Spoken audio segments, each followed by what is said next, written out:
que é uma função?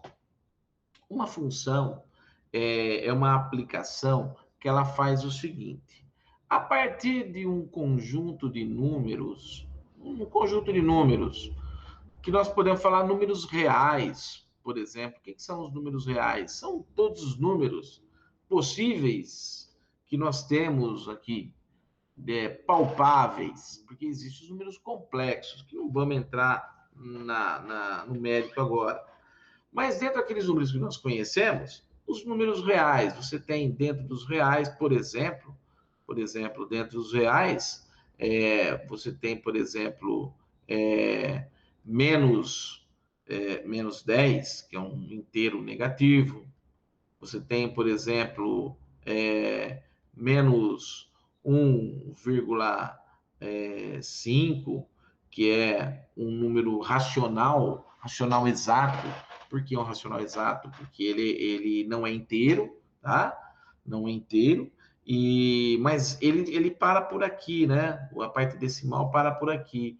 Mas, por exemplo, nós podemos ter 0,3333, número infinito aqui. Isso aqui, o que é? É um número racional. Ele é uma dízima periódica. Isso aqui, ó, é menos 0,3333, é um racional que vem lá da divisão do 1 por 3, né? Menos 1 dividido por 3. Dá uma dízima periódica. Então, veja que isso aqui são os números reais, todos os números possíveis. Mas só esses? Não, tem os negativos. Aí você tem lá, tem os positivos, né? A partir do zero, né? A partir do zero. Então, você também vai ter esses números racionais aqui, por exemplo, as dízimas periódicas, tal, né? Aí você tem, por exemplo, os irracionais, como, por exemplo, raiz quadrada de 2. Raiz quadrada de 2, se você pegar aqui, ó, raiz quadrada de 25, né? Ela é mais ou menos 5. Ô, professor, por que mais ou menos 5? Porque o que é a raiz quadrada? A raiz quadrada é o seguinte: que número que você multiplica ele por ele mesmo que dá 25? É o mais 5 e o menos 5. Ô, professor, mas será? Sim. Se você pegar aqui, ó, mais 5 vezes mais 5, né? Mais vezes mais dá mais, né?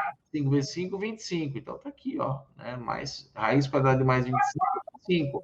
Mas se você pegar menos 5 vezes menos 5, opa, menos vezes menos dá mais também. 5 vezes 5, 25. Então, veja que raiz quadrada, número positivo, tem duas respostas, né? Só que isso aqui é um número inteiro, mais 5 e o menos 5. Mas, por exemplo, raiz quadrada de 2. Raiz quadrada de 2, ela está entre dois valores. Por exemplo, ela está entre raiz quadrada de 1, né? Raiz quadrada de 1 é mais ou menos 1, né? E raiz quadrada do número 4. Raiz quadrada do número 4 é mais ou menos 2. Né? Peraí, então quem é a raiz quadrada de 2? Ó, na verdade, a gente não sabe. A gente não sabe. A gente imagina que seja um número que esteja entre 1 e 2. Entre 1 e 2. Se eu pegar na minha calculadorinha, eu vou colocar aqui, ó, 2 raiz quadrada. Ele deu aqui, opa, 2 enter. Tá difícil. 2 enter, raiz quadrada. O que está fazendo aqui? 2 enter. Ah, tá. Agora vai. Vou colocar com duas casas decimais. Duas casas decimais. Ele vai dar 1, nossa, minha calculadora tá bichada, viu? Acho que a brincadeira tá fraca. 1,41. Se eu colocar com uma casa decimal, 1,41. Mas é só isso? Não, não é. Não é. Isso aqui, ó, esse decimal ele é infinito. E não é uma dízima periódica como é essa daqui. Mas se eu colocar três casas decimais, vai dar 1,414. Mas mesmo assim não está certo ainda, porque isso aqui é infinito, né? Aí, e se eu colocar com quatro casas decimais, vai dar 1,414. 400, 4142. Mas mesmo assim ainda tem mais. Aí, na verdade, eu posso colocar, por exemplo, com 8 casas decimais, né? Esse número aqui, raiz quadrada de 2. Vai dar 1,4142, 356. Acabou, professor? Não, não acabou. Quantas casas decimais eu colocar vão aparecer e veja que isso não é uma dízimo periódico, o que é? Não repete. Então, esse tipo de número aqui, esse número aqui, ó, raiz quadrada de 2, raiz quadrada de 3, raiz quadrada de 5, raiz quadrada de 7 e assim por diante, são números chamados irracionais. Então, os racionais e os irracionais, eles se juntam e formam o que nós chamamos de conjunto dos números reais. Muito bem. Então, por que eu falei isso? Porque é o seguinte, imagine que você tem um conjunto com todos os números possíveis, todos os números que nós conhecemos, conjunto dos números reais, né? E você faz o seguinte, você inventa uma regra, você inventa uma regrinha. Que regrinha? Fala, vou fazer o seguinte, eu quero pegar esses números reais e eu quero fazer o seguinte, para cada número real, eu quero receber, por exemplo, numa caderneta de poupança, o dobro dele, certo? Então, eu crio uma função seguinte, ó, para cada número aqui, eu vou pegar aqui, ó, a minha caderneta de poupança, então eu vou pegar números aqui e vou transportar para cá, mas quem? O próprio número daqui? Não. Eu vou falar o seguinte, que esse número aqui, ó, para ir para lá, ele vai ter que cumprir uma regrinha. Que regrinha? Para cada número que está aqui, ele vale, por exemplo, o dobro desse lado. Ah, então não é o mesmo x, vale o dobro. Então ele vai ser um outro valor, vai ser um y. Por exemplo, se acontece aqui, né, então a função aplicada, essa regra a gente chama de função. A gente chama de função. É isso que é uma função. É uma regrinha que você cria para falar o seguinte: a partir de valores aqui dos reais, eu vou criar um outro conjunto que pode ser também real, tá? Pode ser também real. Só que para cada número que está aqui, eu crio uma imagem do outro lado e essa imagem ela obedece a uma regra. Essa regra é a função. Então você tem aqui, ó, para cada número que você pega aqui, que a gente chama de domínio, domínio da função, é da onde você busca os números e você aplica a regra nele, aplica a função nele, eles vão gerar um resultado. E o conjunto desses resultados é o que a gente chama de imagem. Então, você tem aqui o domínio de uma função e aplicando a função nesse domínio, você tem um outro conjunto chamado de imagem. É isso que é uma função. Se eu falar para você que a minha função ou a minha regrinha é a seguinte, vou até arriscar. O y, que é o meu resultado, que é a minha imagem, ele vale 2 vezes o valor que está no domínio. Se eu quero essa função, se eu tenho aqui 7, né? 2 vezes 7, de acordo com essa função, a imagem desse 7 é 14. Tudo bem? Então, essa é a ideia, né? O que é uma função? A função é uma regra que você estabelece para tirar valores de um conjunto e levar para um outro. Isso tem que ter uma coerência, tem toda uma nomenclatura, um estudo sobre isso, mas, grosso modo, função é isso daí, tá? É uma aplicação em que faz com que você atribua para cada valores de um conjunto inicial ali, esse conjunto inicial a gente chama de domínio, tá? Para cada elemento desse conjunto inicial, a gente associa uma imagem, que o agrupamento de todas as imagens possíveis, nós chamamos de conjunto imagem, tá? E vai ser um outro conjunto também. Beleza?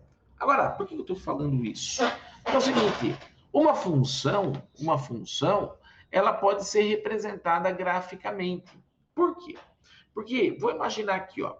Você tem, como eu falei para vocês, imagine que a gente estabeleça um conjunto qualquer aqui. Um conjunto, por exemplo, 1, 3 e 8. Beleza? 1, 3 e 8. Esse aqui é o nosso conjunto domínio, tá bom? Da onde eu vou tirar valores. E eu falo assim, olha, eu quero um conjunto que seja a imagem desse domínio aqui.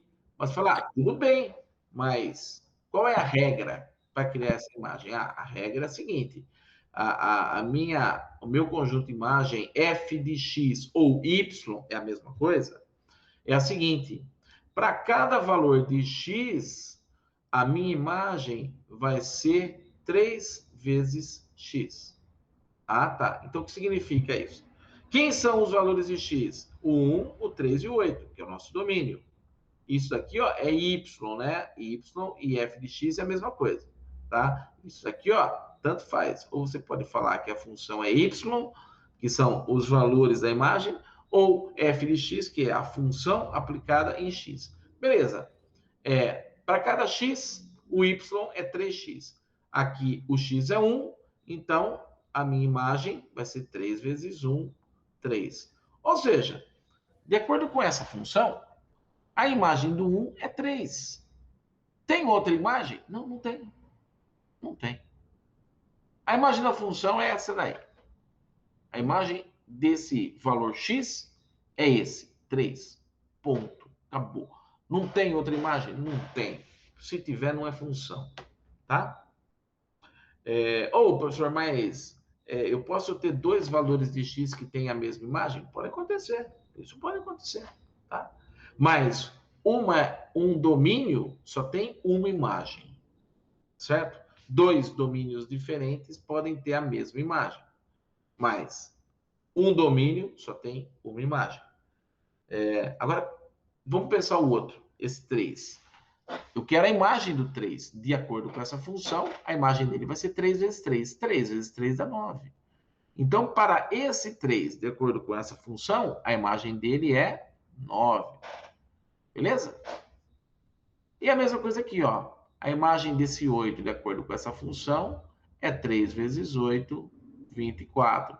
Então, eu tenho aqui, ó, um conjunto domínio, que vale 1, 3 e 8, tá?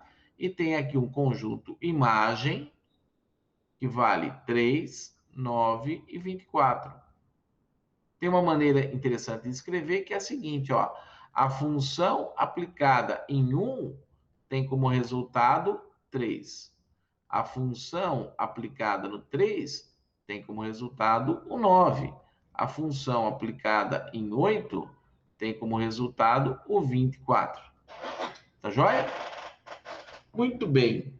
Aí acontece o seguinte, veja que para cada x aqui, existe um y lá. Então aqui são os conjuntos, o domínio é o conjunto onde a gente encontra o x, e a imagem é o conjunto onde a gente encontra o y, que é o resultado da função aplicada em x.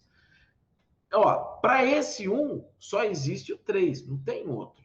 Para esse 3, só existe o 9, não tem outro. Para esse 8, só tem o 24, não tem outro valor. Então, veja o seguinte, essa função aplicada nesse domínio, ela gera uma série de pares. De pares. Né? Que pares são esses? Por exemplo, para essa função, a função aplicada no 1, ela gera o 3. A função aplicada no 3 gera o 9. A função aplicada no 8 gera o 24. Então, são pares obtidos através dessa função aplicada nesses conjuntos. Ô, professor, mas eu posso mudar? Eu posso colocar o 3 aqui primeiro e o 1 depois? Não, não pode. Por quê? Porque se você colocar o 3 aqui, o 3 ele representa os números que estão aqui, esse primeiro o conjunto. E os números que estão desse lado são os resultados da função aplicada no primeiro. Ora, se você coloca o 3 aqui, 3 vezes 3 não vai dar 1, vai dar 9. Então, existe uma ordem quando você vai representar esses pares, existe uma ordem. Por isso que as relações de funções e conjuntos, domínio e imagem, gera o que nós falamos de pares, que são de 2 em 2, ordenados, porque eles têm uma ordem, né? Ah, não pode ser de qualquer jeito, professor? Não pode, não pode. A gente representa primeiro os valores de x e o segundo valor, que é o de y, ele é o valor quando você aplica a função no valor de x. Beleza? Então tem uma ordem para isso. Por isso a gente fala que são pares ordenados. Pares ordenados. Tudo bem? Beleza? Então essa é a primeira questão. E para a gente encerrar essa ideia de funções, essa ideia de funções, nós podemos fazer o seguinte. Vamos olhar lá para a nossa geometria analítica, né? A gente começou a falar de matrizes e tal. Nós vamos ver o seguinte, que existe o que nós chamamos de gráficos, né? De plano cartesiano. O que é um plano cartesiano? É um negócio inventado exatamente pelo Descartes. Nossa, que era para ser uma reta, viu? Não vou ficar riscando, senão vou perder muito tempo. Onde aqui nós representamos os valores de x e os valores de y, ou seja, são dois eixos reais, ortogonais, e de tal maneira que nesse eixo a gente representa os valores de x e nesse aqui a gente representa os valores de y. O cruzamento entre os dois é a origem do plano 0, 0. Daqui para cá x é positivo, daqui para lá x é negativo. Daqui para cima o y é positivo, daqui para baixo o y é negativo. E esses pares ordenados, então, eles podem ser representados no plano cartesiano, que é esse planinho representado pelo x e y, plano cartesiano. Tá certo? Por exemplo, de que maneira? Quando x é 1, o y vale 3. Então, esse resultado aqui, ó, 1 e 3, ele pode ser representado por um ponto no plano cartesiano, onde a projeção sobre o eixo x do ponto é o valor aqui de x, e a projeção do ponto sobre o eixo y é o valor aqui de y. Vamos ver um outro. Vamos ver esse pontinho. 3 e 9. O que significa? Quando x é 3, o y vale 9. Fazendo essa relação. Ou esse pontinho, ele representa esse par ordenado. E o próximo, 8. Quando x é 8, o y vale 24. Tá meio fora de escala aqui, tá? Aqui, ó. Esse é o par ordenado 8, 24. Então, cada valorzinho desse é representado por um ponto no plano cartesiano. Quando você fala, ah, não, mas esse domínio não é só isso. Esse domínio, ele é todos os reais. Então, essa regrinha não vale para esses 3, vale para todos os reais. Isso significa que você vai ter entre 0 e 1, você tem 0,001, 0,002, até 0,1, 0,15, 0,20, 0,21, 0,237, todos os números, um atrás do outro. Então, quando você representa isso no plano cartesiano, você não tem pontos assim isolados, você tem um conjunto de pontos muito próximos um do outro. O espaço é infinitesimalmente pequeno. Daí, você pode fazer o seguinte, essa função pode ser representada, por exemplo, né, por um gráfico. Por exemplo, essa linha aqui, ó, que eu estou dizendo para vocês, ela seria o gráfico, né? Opa! Aqui, ó. Meio fora. O gráfico dessa função, f de x igual a 3x. Então, note que toda função pode ser representada no plano cartesiano. Tá certo? Tudo bem? Então, toda função pode ser representada no plano cartesiano. E aqui a gente fala que nós estamos construindo essa representação, é chamada de gráfico. Então, o gráfico de uma função nada mais é do que a função, os pontos, os pares ordenados representados no plano cartesiano. Joia? Pessoal, tudo bem até aí?